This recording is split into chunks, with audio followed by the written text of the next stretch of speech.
The summer of 1999 ended like a prayer whispered into the trees. Camp Whispering Pines was nestled deep in the Carolina woods, surrounded by river fog and pine silence. A church-run retreat for kids full of bonfires, acoustic guitars, and testimony circles beneath the stars. It was meant to be a safe place, a sacred one. That illusion shattered the day Hannah Grace Bell vanished. She was 12, quiet. The kind of girl who underlined Bible verses in pastel pens and offered to sweep the chapel steps without being asked. She arrived at camp with a canvas duffel, a pink leather Bible, and a notebook she kept pressed to her chest like a secret. No one could say when they last saw her. Some said she went for a walk during Riverside devotionals. Others thought she had stayed behind at the chapel.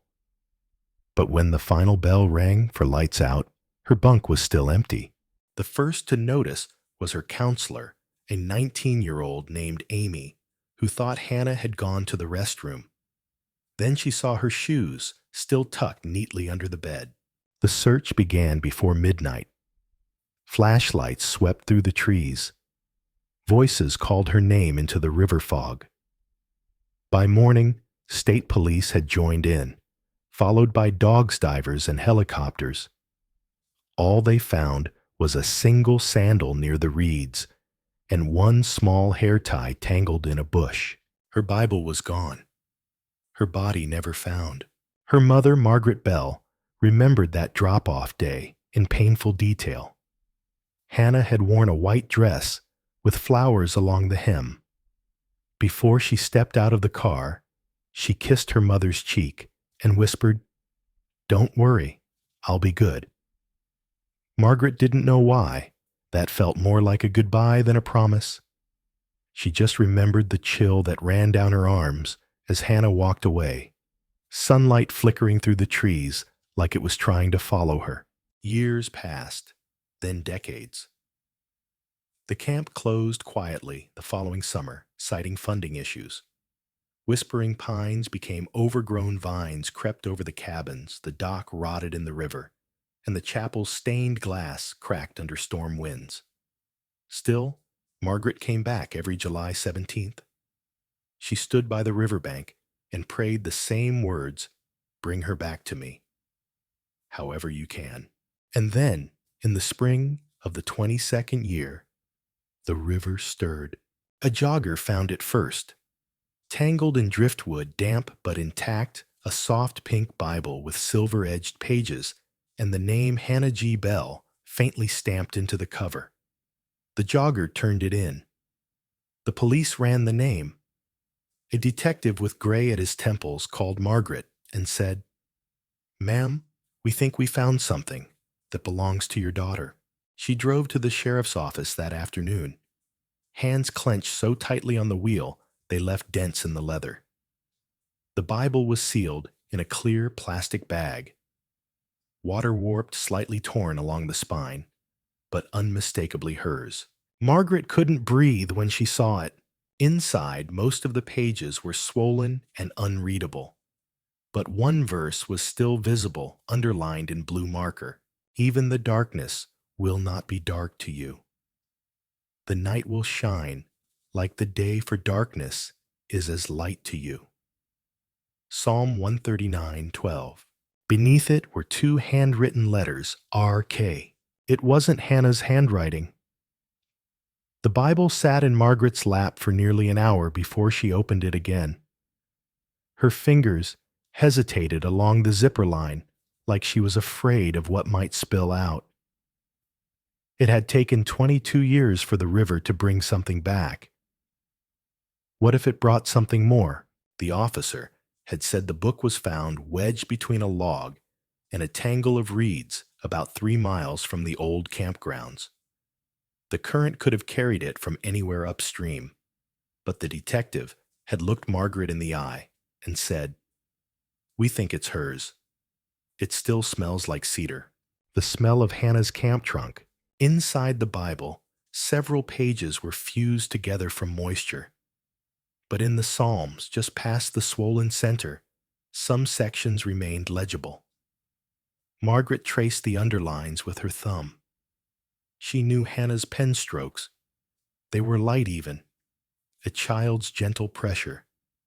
But the blue ink that circled Psalm 139:12, it was heavier, messier, done by someone in a rush, or someone older.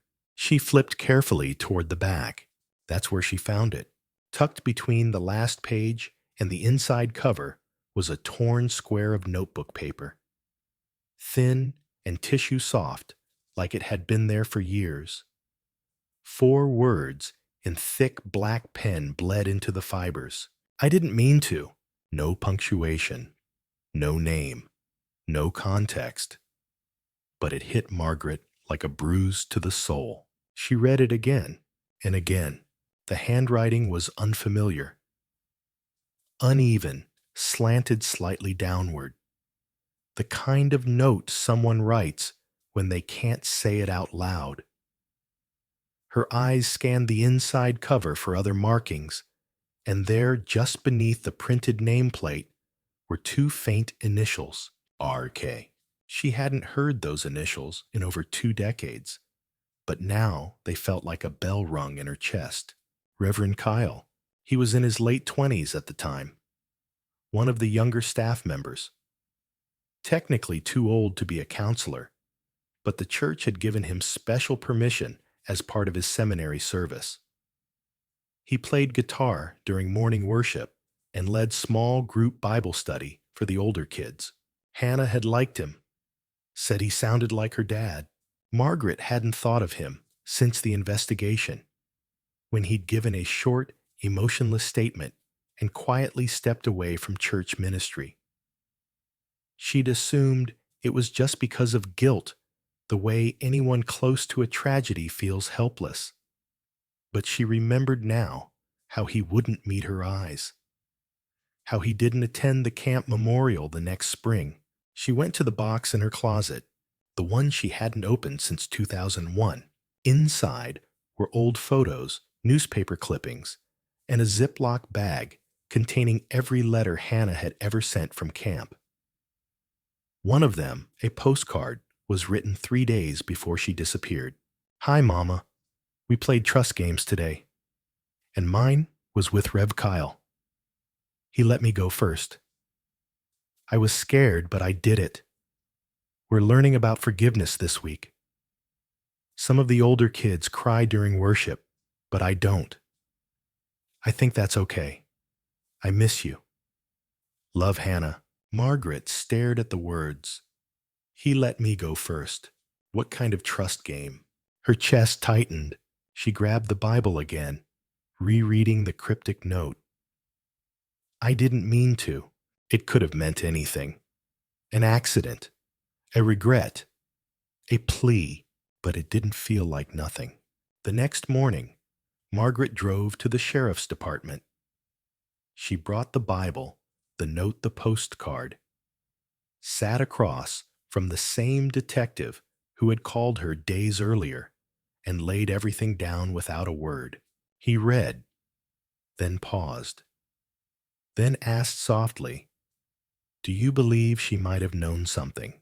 Margaret didn't speak for a long moment. Then she said, "I believe someone knew what happened to her, and I believe they're still out there." The name hadn't come out of her mouth in years, but saying it again felt like scratching open a scab. Reverend Kyle. His real name was Daniel Kyle, though no one had called him that at camp. At Whispering Pines, he was just Rev, the young acoustic guitar-playing counselor who walked barefoot on the chapel stage and called the kids little miracles. He had a crooked smile, a friendly lean, and that soft preacher voice that made everything sound safe. But now, all Margaret could remember was how much Hannah trusted him, how much she talked about him. The sheriff's department had pulled Kyle's file. Nothing of note, no record, no open cases, no arrests. He'd left the ministry 2 years after Hannah's disappearance, citing burnout. Moved to a small town across the state. Worked in HVAC repair now, of all things. Margaret stared at his address. She wasn't supposed to know. But the detective had accidentally left the corner of the page uncovered when he stepped away. Her eyes caught it. She didn't memorize it on purpose, but she remembered it anyway. That night, she sat at her kitchen table, the Bible still in front of her, and whispered, "What would you do, baby?" The house was quiet. She opened her laptop and searched for Reverend Daniel Kyle. No recent photos. But there was one, blurry and old, on a local church blog from 2002. He stood with a youth group, hands in his pockets, smile tight. The caption read, "God always uses who he calls." Margaret wondered if he ever called them back. The next day, she drove. It wasn't planned. She didn't tell the sheriff, or her sister, or even herself until she was already on the highway. The address was 2 hours north. A small, sleepy place with a gas station, a diner, and a post office no bigger than her living room. She parked 2 houses down. His house looked like it hadn't been painted in years, pale blue with chipped trim, and a porch that sagged in the middle. There were wind chimes on the eave and 2 empty rocking chairs out front. A dog barked somewhere in the back. She didn't go to the door, just sat, watched. He came out at 4:12 p.m., took the garbage out. He moved slower than she remembered, thinner, grayer. But it was him. She felt it in her bones. He paused on the porch, looked down the street like he felt her watching. Margaret's heart stopped. Then he went inside. She waited a long time after that. Long enough for the porch light to flicker on. Long enough for the street to empty of cars and the shadows to stretch across the lawn like arms. Then she drove home. The Bible was still on her seat. She didn't touch it. That night, she didn't sleep. Her mind kept circling back to the initials, RK. They were etched on the inside cover of her daughter's Bible. Not a signature, not a message, just a mark. But it was more than she'd had for 2 decades. The next morning, her phone rang.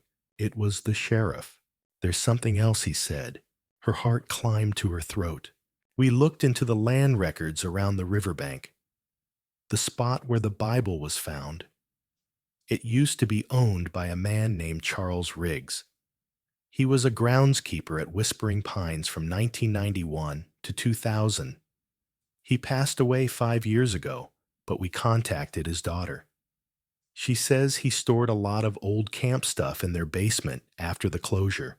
Margaret was silent. "She's agreed to let us look through it." Margaret's fingers tightened around the phone. "When?" The sheriff paused. "Tomorrow." Margaret stared at the corner of her living room, where Hannah's baby photo sat in its white frame. "Tell her I'll be there." The basement smelled like mothballs, old paper, and something Margaret couldn't place, like rain trapped inside wood. The kind of dampness that clung to memories and refused to let go. It was colder than she expected. The daughter, a woman in her 40s, named Claire Riggs, held the door open while the sheriff led the way. Margaret followed last, one hand gripping the Bible tucked under her arm. Claire apologized as she flicked on the chain-pulled bulb. "Dad never threw anything away," she said, half embarrassed. "He always said someday someone might need it." The irony hung in the air. Cardboard boxes were stacked in uneven towers, most marked with years or vague labels, camp supplies lost and found, music and worship old bunks. A few had clearly been chewed on by mice. Others were still taped shut, like they'd been waiting for this moment. Margaret stepped carefully, the concrete floor gritty under her shoes.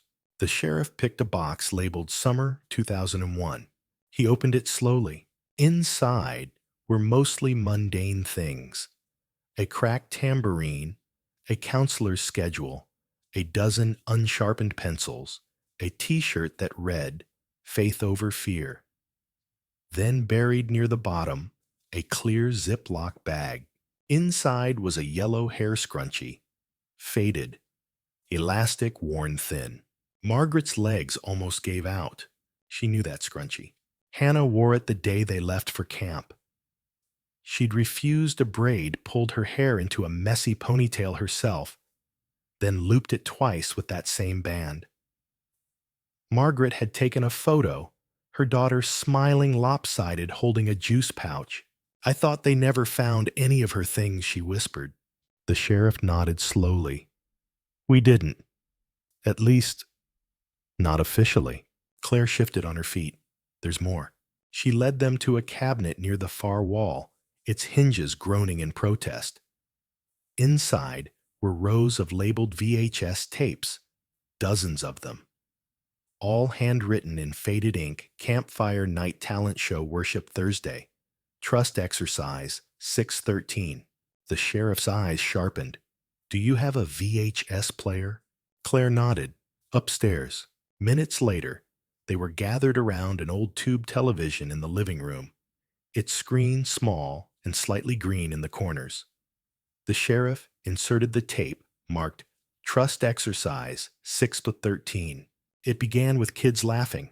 A boy was blindfolded, arms out, stepping carefully, while a girl guided him by voice. The camera panned shaky, then landed briefly on a cluster of campers standing by the trees. One of them was Hannah. Margaret gasped. She looked younger than she remembered, hair bouncing as she clapped for someone. She wore a blue t-shirt and khaki shorts, the yellow scrunchie high on her head. Then the camera shifted. Reverend Kyle appeared holding a clipboard. He spoke to someone off camera. His tone light. "All right. Who's next?" There was a blur of movement as the camera turned again. It caught a glimpse of Hannah stepping forward. Then a jump cut, likely from stopping and restarting the tape. The next scene was quieter. It showed Reverend Kyle leading Hannah toward a cluster of trees. He gestured, then removed his microphone and handed it to someone behind the camera. The tape fuzzed, then silence. It cut off. Claire frowned. That's all it recorded. Margaret's voice was barely a whisper. Why wasn't that tape ever reviewed? The sheriff looked uneasy. These weren't turned over. No one even knew they existed. Claire added, "My dad wasn't very organized. He stored everything he found, but he never told anyone. I didn't even know these tapes were down there." Margaret's hands trembled. The tape, the scrunchie, the Bible. The past was bleeding back into the present. Not all at once, but in pieces. Objects that had been forgotten. Clues hidden in boxes. And always, Hannah flickering like a memory never fully gone. Margaret turned to the sheriff. "I want everything cataloged, everything viewed." He nodded. "We will." But Margaret already knew someone had known where Hannah went that day, and now she was closer than she'd been in 2 decades. She looked down at the Bible. There were still pages left unread. Margaret sat by her kitchen window that night, the Bible resting on the table, still open to the page where the initials had been carved. RK. It was the first thing she'd seen in the hospital 22 years ago when the sheriff came to tell her they hadn't found Hannah.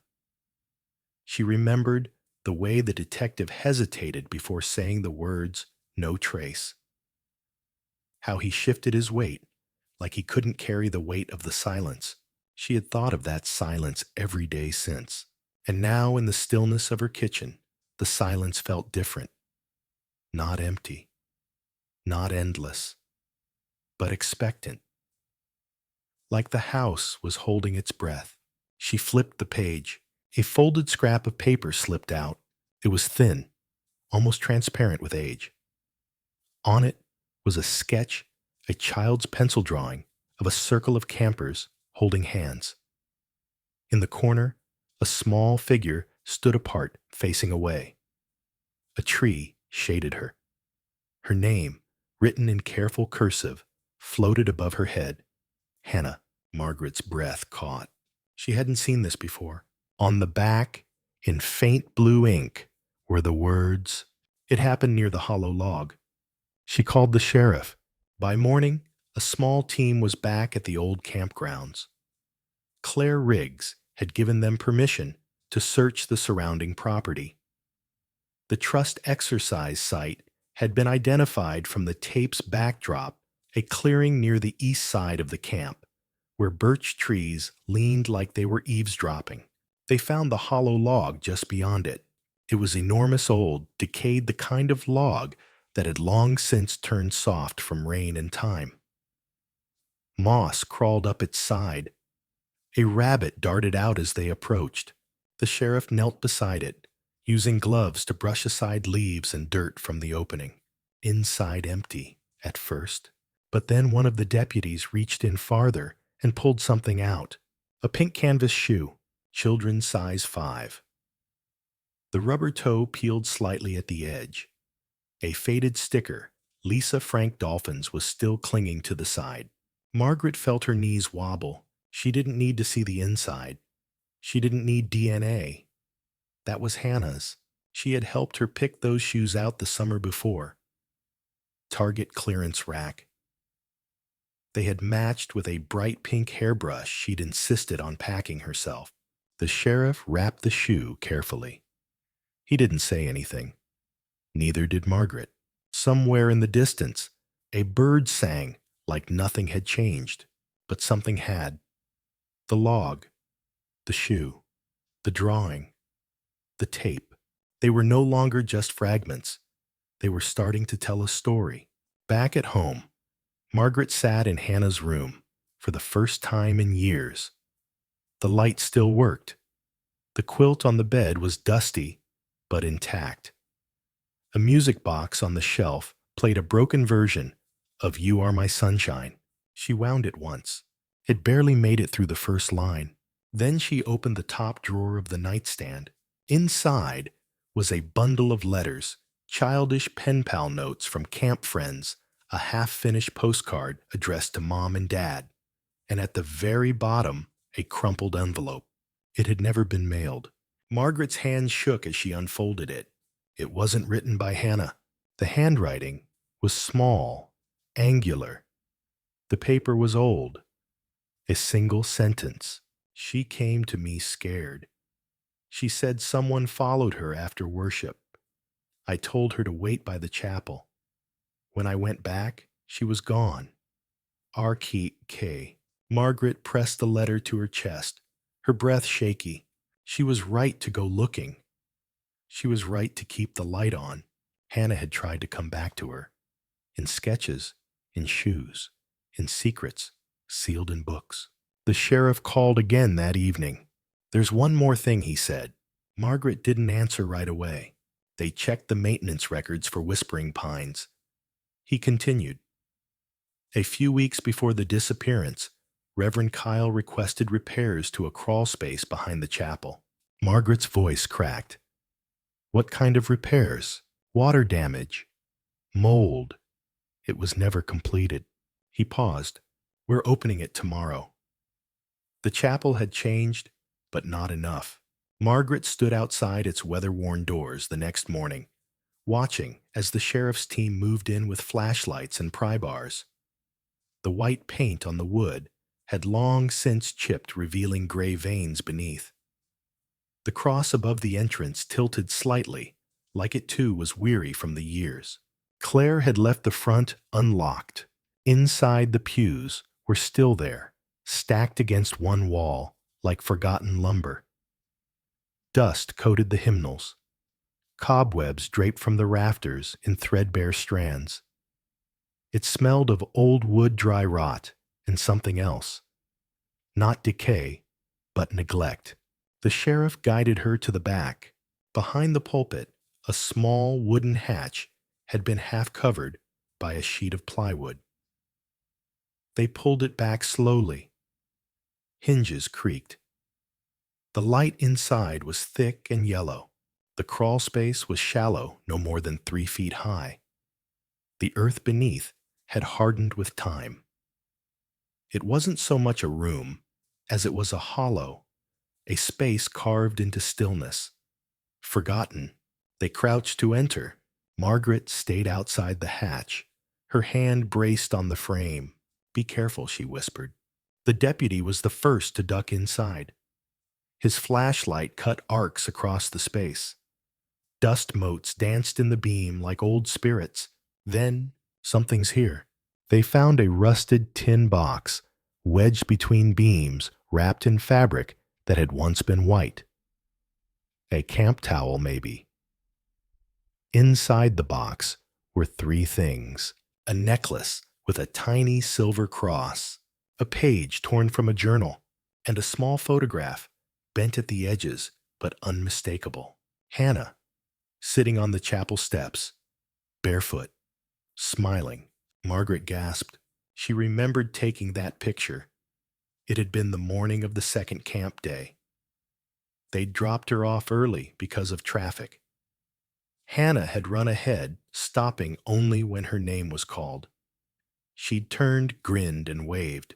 But this copy, this version, hadn't come from Margaret's camera roll. Someone else had kept it. The sheriff handed her the journal page. The handwriting was shaky, uneven. A child's A, frightened one. Or someone injured.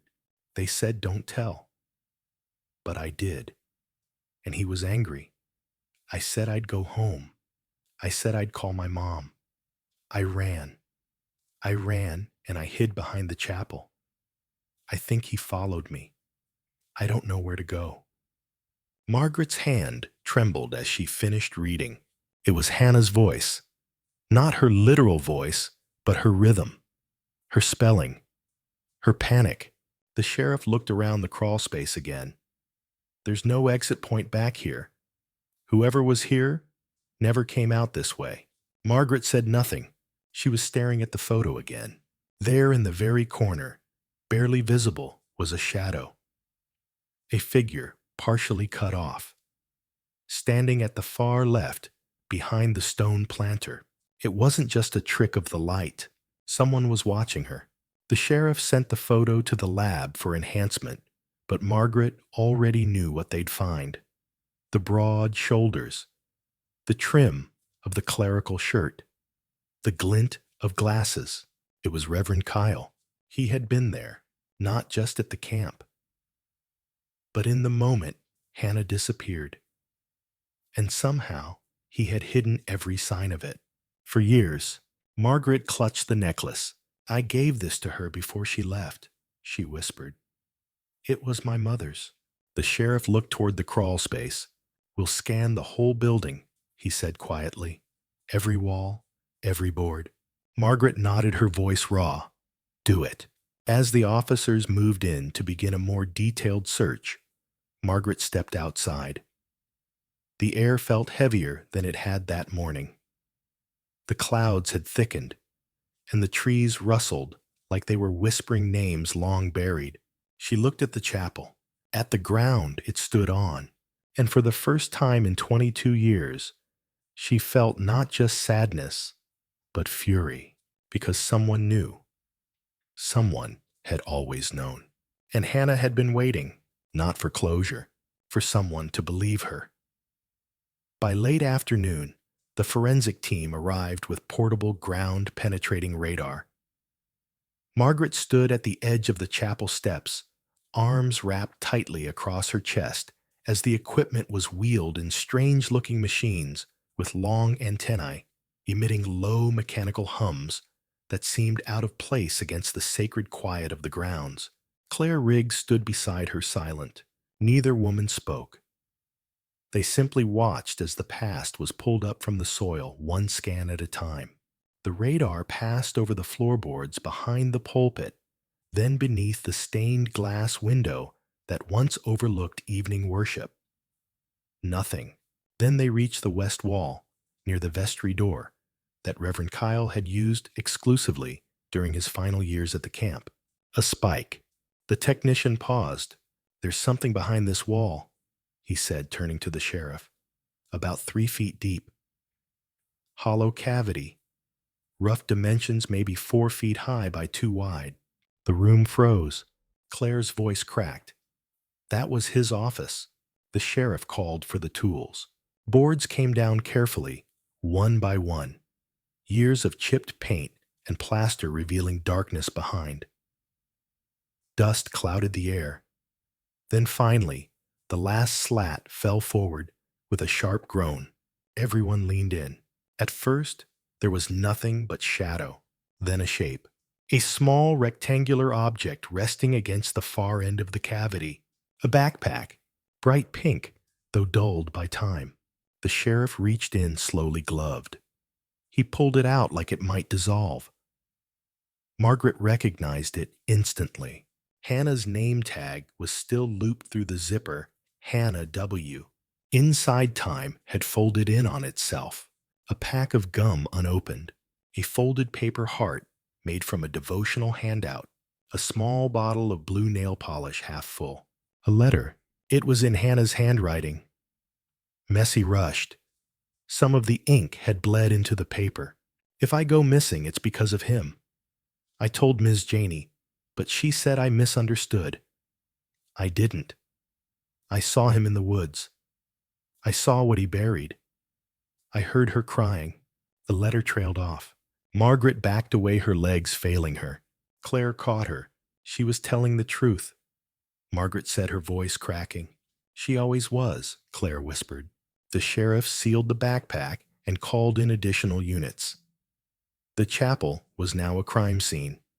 Yellow tape went up. Reporters would surely follow, but none of that mattered yet, because something else had just shifted. This wasn't just about Hannah. She'd seen something. She'd tried to speak. She had paid the price. And maybe someone else had too. That night, Margaret couldn't sleep. She sat by the window in her old guest room, the one Hannah had painted light blue the summer she turned 10. The music box sat beside her on the dresser. It didn't play anymore. She turned the letter over again and again. Who had Hannah seen? Who had she heard? A buried secret. Another child. Another victim. The wind blew hard against the window. The trees moved like they were pointing toward something. The river. It had always been the river. She remembered the trail that looped around from the chapel to the far edge of the camp, the one Reverend Kyle had once claimed was off limits due to unstable embankments.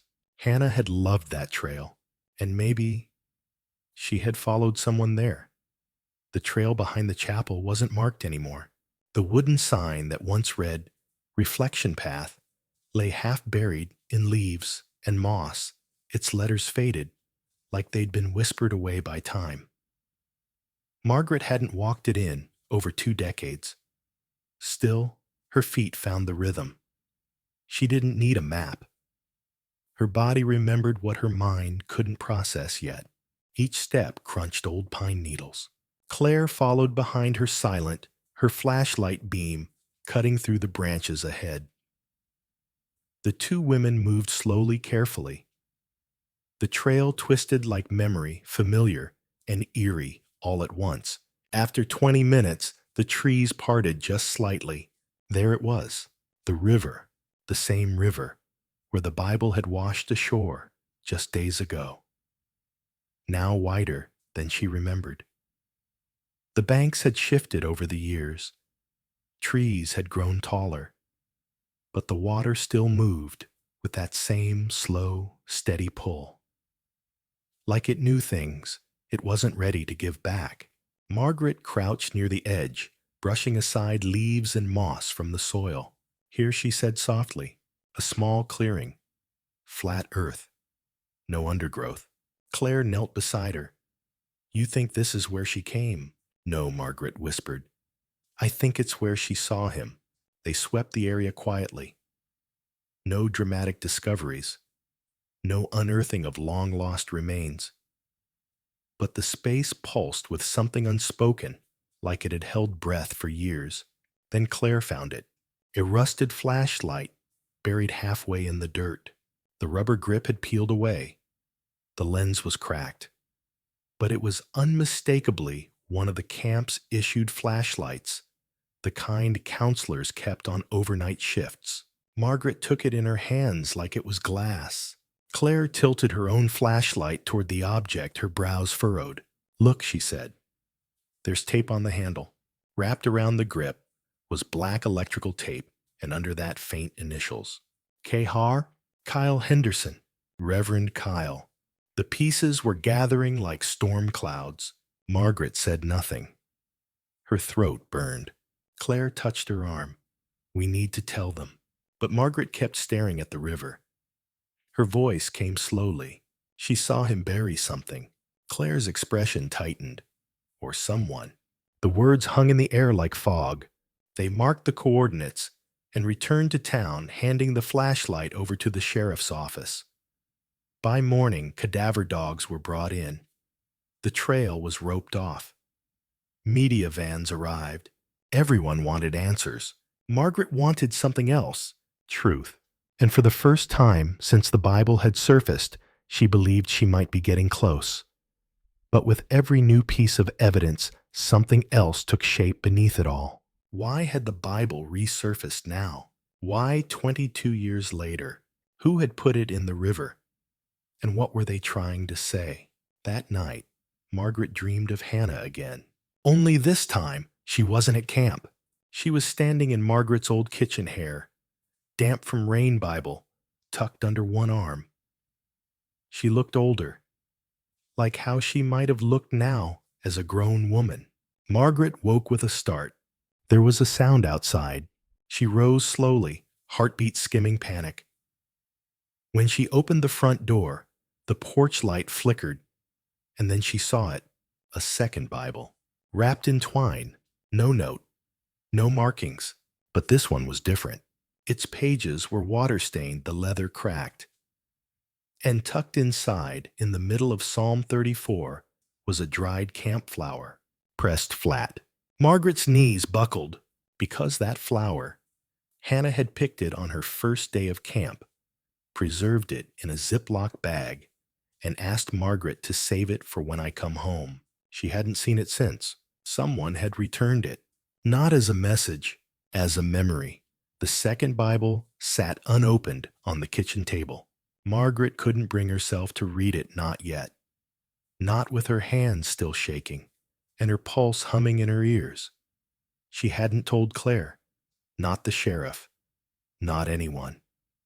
This one was hers, a message meant just for her. But from whom? She poured herself a cup of coffee, even though she knew she wouldn't drink it. The cup steamed and trembled in her grip, as if it could sense the weight of what had arrived in the night. She reached for the twine-wrapped Bible. Her fingers paused on the knot, loosened it, opened the cover. Inside, there was no name, no date. But something was tucked, just behind the front flap. A small, square piece of photo paper, aged at the corners, stained slightly by time and moisture. It was a photograph. The image was grainy, taken at night, possibly with a flash. In the foreground stood 3 figures, campers, likely their faces half obscured by shadows. But in the background, clear as glass, was the side of the Whispering Pines Chapel. Illuminated windows, one light still on, and someone standing in it, not a child, an adult, tall, watching. Margaret's stomach turned. She flipped the photo over. On the back, written in blue ink, just one line. You didn't see it then. No signature, no initials, just that sentence. Accusation or warning, she couldn't tell. She took the photo to the sheriff's office that morning. He took one look and called in a forensic analyst. But Margaret could already tell this wasn't just someone documenting the past. This was someone who had lived it, someone who had come back or never left. That afternoon, they searched the church. The chapel at Whispering Pines hadn't been touched in over a decade. Boards covered the windows. Vines crept through the cracks. Dust lay thick on the pews like untouched snow. But the back wall, the one with the window from the photo, was still intact. Claire had joined them, standing behind the officers as they swept the perimeter. "There's a crawl space," she said suddenly, "behind the altar." Everyone turned. Margaret looked at her. "How do you know?" Claire hesitated. "We used to sneak in, me and the girls. Hide our candy there." An officer pulled back the rotting rug, revealing a square of warped plywood underneath darkness. They pried it open. The space was small, musty, filled with cobwebs. But in the corner, partially buried beneath old hymnals and rotted wood, a metal box, the kind you'd find in an office desk drawer, heavy, locked. The sheriff picked it up with gloved hands. "I'll have to take this back for processing." Margaret's voice was low. "Is it heavy?" He nodded. "Yeah, something's in it." Claire squeezed Margaret's arm. They didn't open it that day. Not in front of them. "Protocol," the sheriff said. But Margaret didn't sleep that night either. She sat by her window, staring into the quiet backyard, as if waiting for the ghost of a truth she once buried. It came in the early morning hours. Her phone buzzed. A message from an unknown number. No text, just a photo. The same box now open, and inside it layers of faded paper, letters, notes, and one unmistakable object resting at the top.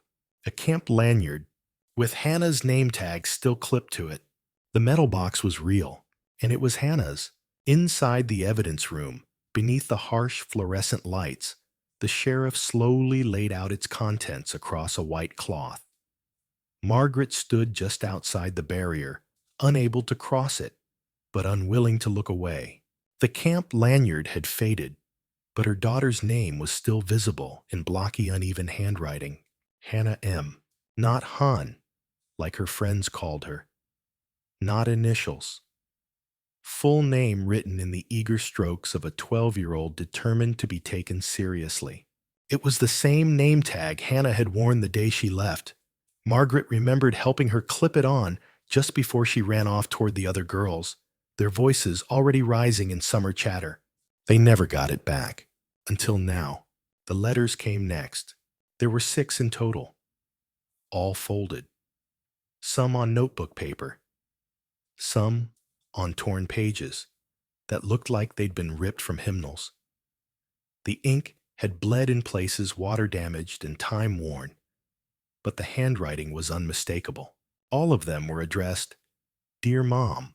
Margaret's hands shook as she read. The first was simple, rambling. A child's nervous thoughts poured out in ink. "Hi, Mom. I miss you.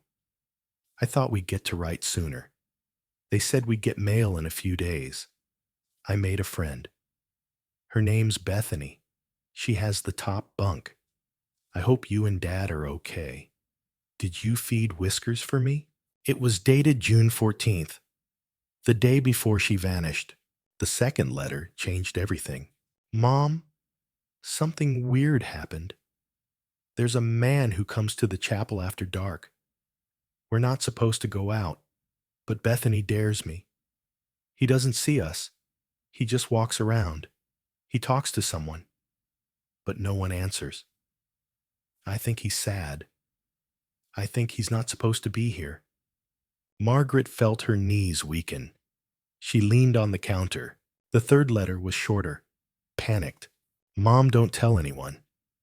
I found something behind the altar. It's not safe. He saw me." After that, the letters grew more fragmented, scribbled, less coherent. The last one didn't even have a salutation. It just said, "It's locked from outside. I hear them walking. I didn't mean to see. Please come get me. Please come." The sheriff gently closed the folder over the letters. "There's no proof who locked her in," he said, voice low. "But if she wrote this while hiding in that crawl space..." Margaret stared at the last line. The box, the Bible, the crawl space, all pieces in a puzzle no one had bothered to solve. And now, years later, they were only finding it because someone wanted them to.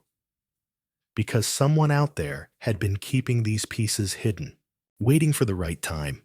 Claire sat beside her that evening, both of them silent for a long while. The letters were too much to speak about yet. Margaret simply clutched one in her hands, the edges soft with wear. "They knew," she whispered finally. "Someone knew she was in there." Claire didn't respond. She just nodded. The air in the room grew still. Then Margaret said something she hadn't said in years, not even to herself. "I think she was trying to come home." Claire looked at her. "What do you mean?" "I think she left a trail." Outside, the sun was setting. A golden haze crept through the living room window, touching the floorboards with soft light. Somewhere down the street, a dog barked. Life continued, unbothered. But in Margaret's heart, something had shifted. She stood, walked to the bookshelf, and pulled out the camp's alumni newsletter. The one mailed every year, like clockwork, mostly unread. She opened the most recent issue. Page 6, Whispering Pines Camp, reopening under new leadership. Below it, a list of volunteers. Her eyes stopped on one name, Jeremy Kyle. She circled it. Margaret didn't sleep that night. She sat at the kitchen table with the camp newsletter in front of her. That one name circled again and again, Jeremy Kyle. She didn't recognize it. Not immediately. But something about it scratched at the back of her memory. Faint like a tune, hummed from another room. Claire stayed the night. She slept on the couch with the porch light on, just like when they were kids and afraid of thunderstorms. In the morning, they both sat with mugs of coffee between them, watching the steam curl into silence. "Does that name mean anything to you?" Claire asked gently. Margaret didn't answer right away. Instead, she got up, pulled a shoebox from the hallway closet, the one she hadn't opened in years, and set it on the table. It was filled with old photographs from that summer. Camp bunks, canoes, arts and crafts tables. The kind of things every kid captured before iPhones turned memories into pixels. She thumbed through them slowly one by one until her fingers froze. A cabin photo, 6 girls, 2 counselors, and behind them, almost out of frame, a tall figure in a camp staff shirt. Faint but legible Kyle. Margaret turned the photo over. Hannah's cabin. Week 2nd, July, 1999. The memory came flooding back, cold and immediate. There had been a man. Young. Not a counselor, exactly, more like a handyman or groundskeeper. He kept to himself, always fixing things, cleaning out cabins, painting over signs. She remembered thinking how strange it was to have a grown man working alone in a girls' camp. But when she asked about it during pickup, the camp director had smiled tightly and said, "Oh, Jeremy's just filling in for his uncle. Harmless. A good church kid." Margaret hadn't thought about him since, but now he was back, on the list, volunteering for the reopening. She scanned the article again. The camp wasn't just reopening. They were rebuilding. Opening cabins, restoring the chapel, preparing for the 25th anniversary retreat. Claire Margaret whispered, "He's going to be there." The silence between them filled with something neither wanted to name. "What if?" Claire began, then stopped. What if he didn't know she was still in there? What if he thought? "No," Margaret said flatly. You don't leave a child locked in a crawl space by accident. The words hung like smoke. Later that afternoon, they visited the detective one more time. Margaret brought the photo. The sheriff studied it carefully, then said something that made her stomach lurch. We never interviewed him. His name wasn't in any of the reports.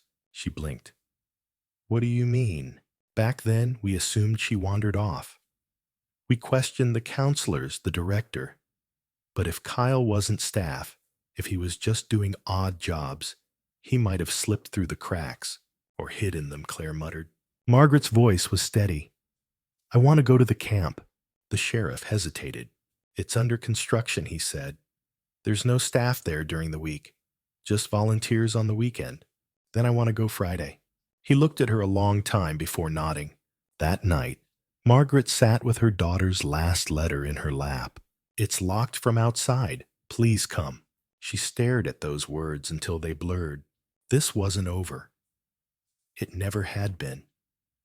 And if the camp was reopening, the past was rising with it.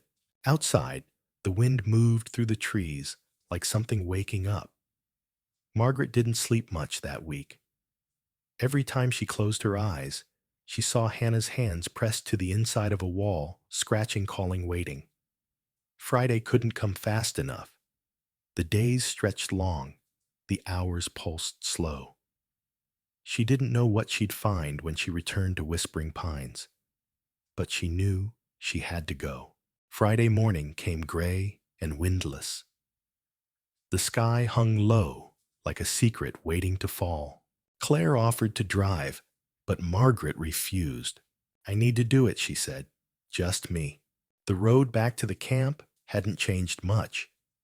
The same cracked pavement, the same pine needles gathering in curls along the shoulder. Her fingers tightened around the steering wheel when the old wooden sign came into view.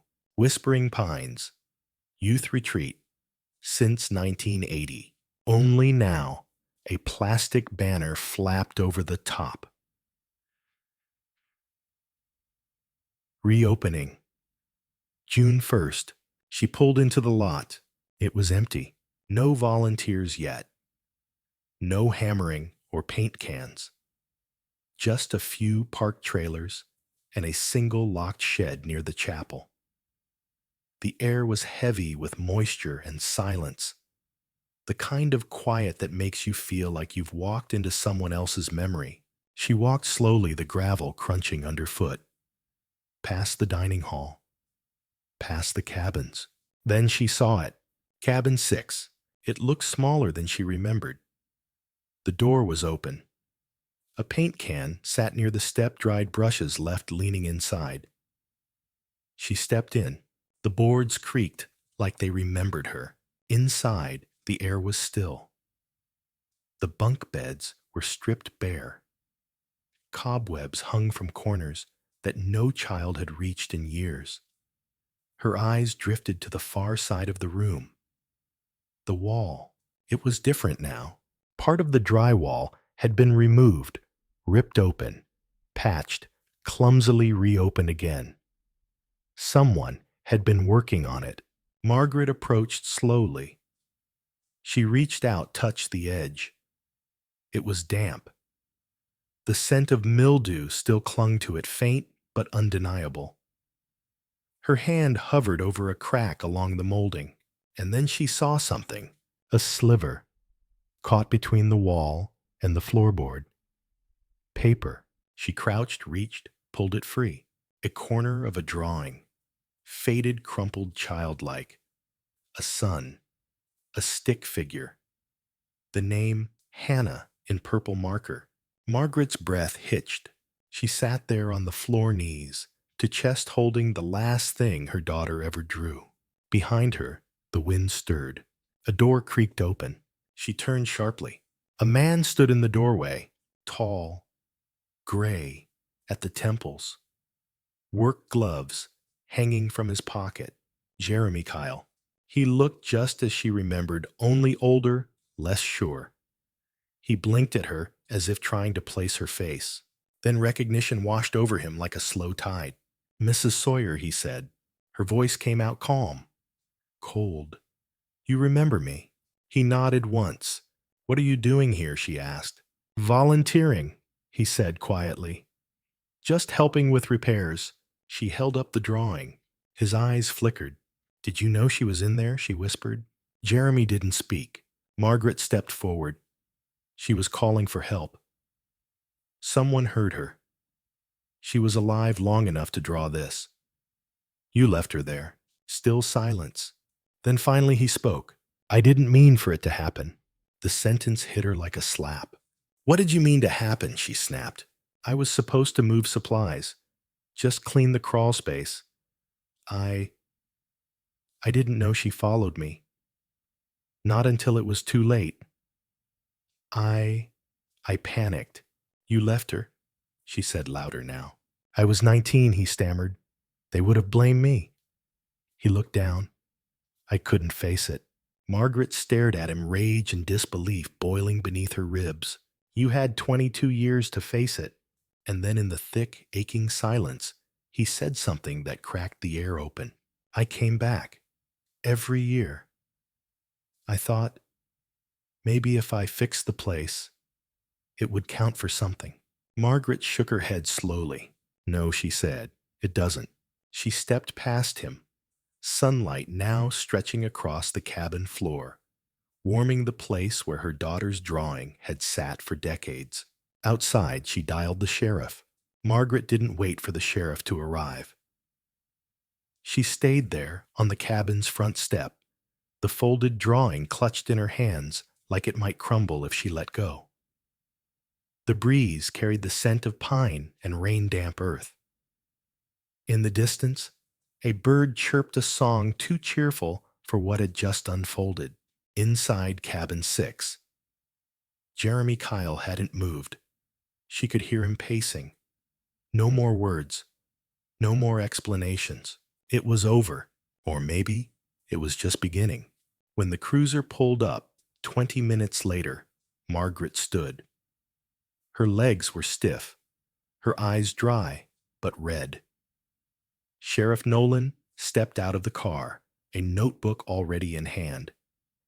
He was older than when he'd first searched for Hannah, more tired in the shoulders, but the sharpness in his eyes remained. She didn't speak right away. Instead, she handed him the drawing. He looked down, his brows pulled together. Where he asked, she pointed toward the cabin. Nolan nodded once. "Stay here." He stepped inside, where Jeremy had finally sat on one of the bunks. Margaret watched from the steps as the two men exchanged quiet words. Jeremy with his head down, Nolan with a flat jaw and no sympathy in his voice.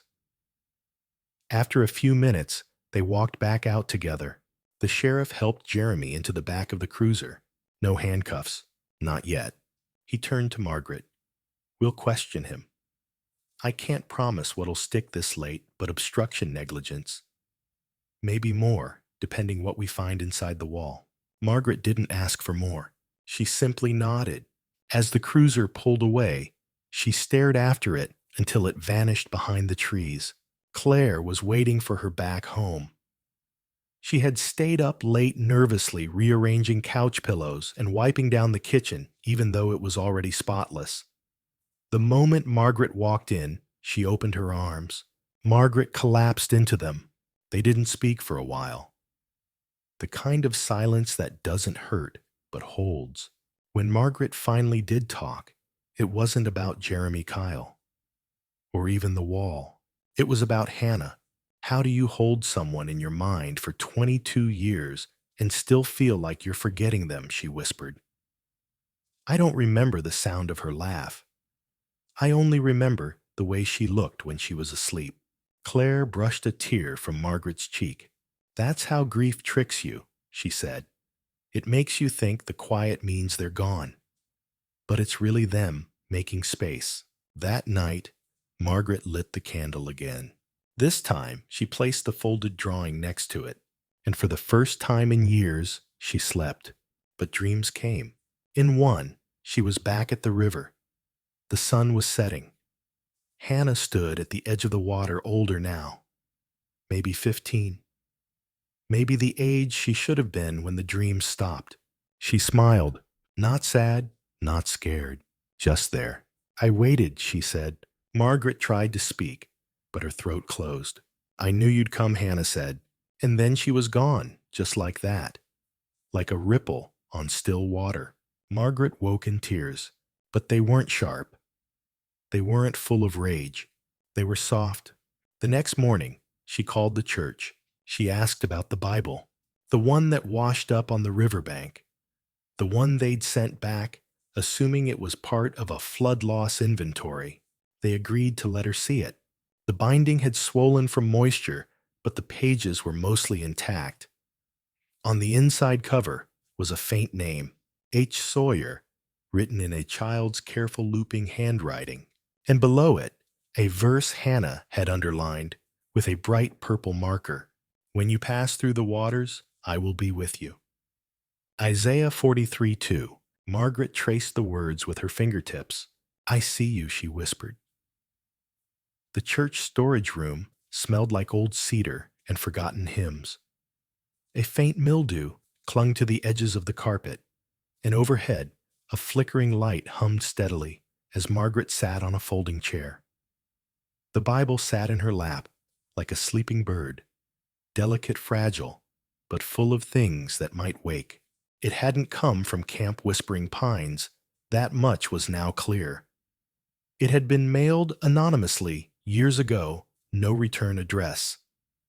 It sat in a box labeled unclaimed property, lost among outdated Sunday school supplies and dust-covered flannel graphs. But Margaret knew. Hannah had touched it. Not recently, maybe not with hands still warm, but at some point in the middle of everything she had clung to this book, a name had been scribbled on the back page. R.K.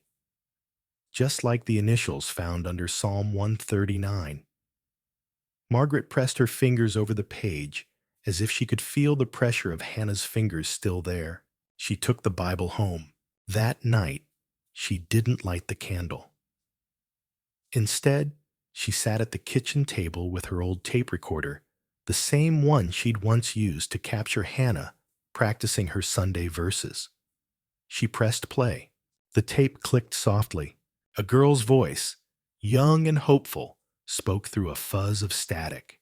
For God has not given us a spirit of fear, but of power. Margaret closed her eyes. It had been buried under boxes for years, and yet hearing it again now unraveled something deep and aching inside her. She rewound it, played it again. Let Hannah's voice echo through the house like sunlight pouring through a window that had been boarded up for too long. Then she remembered something. The handwriting. It wasn't Hannah's. She was sure of it now. The church had sent her a scanned record of old Sunday school rosters, and among them, in the group photos from the late 90s, she found the name again, Riley Kay, a quiet girl. Foster care. Only came to camp for one summer. Vanished from the system 2 years later. She would have been Hannah's age. She would have been there that summer. Margaret found the address from an old intake file. An abandoned trailer lot 20 miles outside of town, past the river curves and into flatland. She drove there alone. The trailer was barely standing, rusted aluminum sides, a screen door half ripped from its hinges. But she didn't turn back. She walked the perimeter boots, crunching through brittle grass and moss-covered concrete. And then she saw it, a charm bracelet caught in the cracked porch steps. One of the charms was shaped like a tiny silver dove. Margaret froze. It had been Hannah's, a birthday gift. She remembered clasping it around her daughter's wrist. That spring, remembered the way it had dangled as Hannah waved goodbye. She hadn't been wearing it when she disappeared, but someone had. Margaret picked it up carefully. The metal was tarnished, worn down by time, but unmistakably hers. And inside the trailer, someone had once tried to paint the walls a faded lavender, long peeled. A child's scrawl, marked the baseboards in pencil. One line read, "She tried to run. I saw." Below that, "I kept the book safe." Margaret's knees nearly gave out. This wasn't just grief anymore. It was a map, a story, left behind by a girl who had seen something and tried to say everything in silence. She called the sheriff again. This time, when Nolan answered, she told him flatly, "We were wrong." It wasn't just Hannah. Nolan stood on the porch of the trailer, an hour later, his badge clipped to the inside of his coat, not his chest.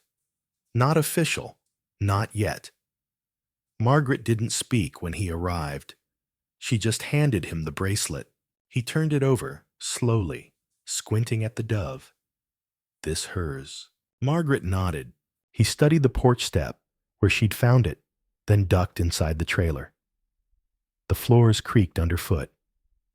It smelled like old paper, and something else, mildew, rot, maybe time itself. The pencil marks on the baseboards were faint but real. He pulled out his phone and took photos. Then he just stood there, staring at the words. She tried to run. I saw. There was no power. No heat. The place had been dead for years, but there were still signs of someone or several someones having once tried to turn this husk into a home. Crayons. An old baby doll in a cracked high chair. A Bible, missing its cover, tucked under a pile of newspapers. He turned to Margaret. If this is Riley Kay's place, she might have been trying to protect her. Margaret didn't answer, but her eyes held something new. Not just grief, but fury. That night, Nolan pulled the Foster records. Sparse, spotty, full of holes. Riley had been moved 3 times between 1997 and 2001. The final entry listed her as absconded. No follow-up. No inquiry. Just a line drawn through her name. He dug deeper. Camp rosters showed Riley and Hannah shared a cabin. So did another girl Dana last name unreadable. She hadn't shown up on the last 3 days of camp. The dots were faint, but they were there, and the lines between them began to draw something terrible. Nolan visited the church archives, then the adoption agency, then the local news station where an old journalist named Carl remembered covering the search for Hannah in '99. I always thought it was too clean, Carl said. Too quiet, and the camp shut down so fast. Back at his apartment, Nolan laid it all out on his dining table. Maps, names, photos, margins filled with question marks and arrows. In the center sat the charm bracelet. He picked it up, the tiny dove warm in his hand now, and realized something. The clasp was broken, not worn, broken. As if someone had torn it off. Margaret didn't sleep that night. Not really. She sat at the kitchen table staring at the charm bracelet under the dim bulb, like it might rearrange itself into a confession. The house was silent, except for the occasional creak of wood settling, or the wind brushing past the windows, like someone trying not to be heard. She opened Hannah's old notebook, the one with unicorn stickers and frayed edges. Most of it was blank pages, torn out others never used. But toward the middle, scrawled in green gel pen, was a prayer. Please keep me safe. Don't let her come back tonight. Margaret didn't recognize the handwriting at first. It was shaky, unsure, like a child learning to write. But it wasn't Hannah's. She stared at it for a long time before finally closing the notebook and whispering, Riley. This wasn't just a case of one missing girl. It was 2. Maybe more. At dawn, she called Nolan again. He didn't ask questions, just said, I'm already up. They met at Camp Whispering Pines. The old gate was still chained shut, but the fence was weak now, rusted through at the corners. They slipped inside like trespassers in their own history. The buildings were hollow. paint peeled off in long curling strips. Squirrels had nested in the mess hall ceiling. The cabin still had bunks' mattresses stained wood warped. But in cabin B, the one that used to be Hannah's, the air changed. It was colder, still. Margaret stepped in first, her feet echoing on the warped planks. She walked to the far bunk, third from the door. She didn't speak, but her hand reached down instinctively. Taped beneath the wooden slats was something thin and folded. Nolan shined his flashlight. It was a photo. 3 girls, arms around each other. One was Hannah. One was Riley. The third girl, Dana, had her eyes closed, like she wasn't meant to be there. On the back of the photo was a scribble in red marker, "Don't let her near the woods." Nolan exhaled. "We need to dig," and they did. Under the cabin near the support beam, where the photo had been taped, the dirt was disturbed, not recent, but not untouched either. Nolan cleared it with his hands, slowly, carefully, until he found a box. Metal, locked, old. He pried it open with his pocket knife. Inside a cassette tape, labeled in child's handwriting. July 7th last night. They didn't play the tape at the camp. Margaret said she couldn't. Not there. Not with the wind whispering through the trees and the memories stitched into the soil. They waited until dusk back at her house. Nolan brought an old portable tape player, one of those boxy silver ones with big black buttons and a faint smell of dust and battery acid. It whined when he inserted the cassette, then clicked softly into place. He pressed play. At first there was only static, then a giggle. A child's voice. "You're not supposed to be recording," someone whispered. Then a second voice, softer. "She said we need proof. In case..." "You know," murmurs. Footsteps, crunching leaves. Then a hush, a sharp breath. Then she's doing it again. The recorder trembled with wind and the snap of twigs. A girl began to cry. Another told her to be quiet. "She's calling her. I told you. She says, if we don't help, she'll leave us in the woods too." The crying intensified. A name shouted, but the wind drowned it. Then silence. Cold and complete. The tape ended with a sound so low, so haunting, Margaret almost turned it off. A single sentence. Whispered. She buried it. She made me help. They didn't speak for a long time. When Margaret finally looked at Nolan, her voice was raw. Who was she? Nolan didn't answer. He didn't have to. 3 days later, excavation teams dug beneath cabin B. They found bones, small, not intact, but enough. Next to them, buried deep in the soil, was a second Bible. Pages warped, but legible. Inside the cover, property of Dana C. Cabin B. Margaret didn't cry when they told her. She just pressed her hand to her chest, to the place where Hannah's heart used to rest when she hugged her as a child, and whispered, "You did it. You tried." Hannah's remains were never found, but her story, and Riley's and Dana's, were no longer lost. Camp Whispering Pines would never open again, but a bench now stands outside the gate. 3 names etched in wood, wrapped in ivy worn smooth by weather and time. And above them, carved deep into cedar, "Let no voice go unheard,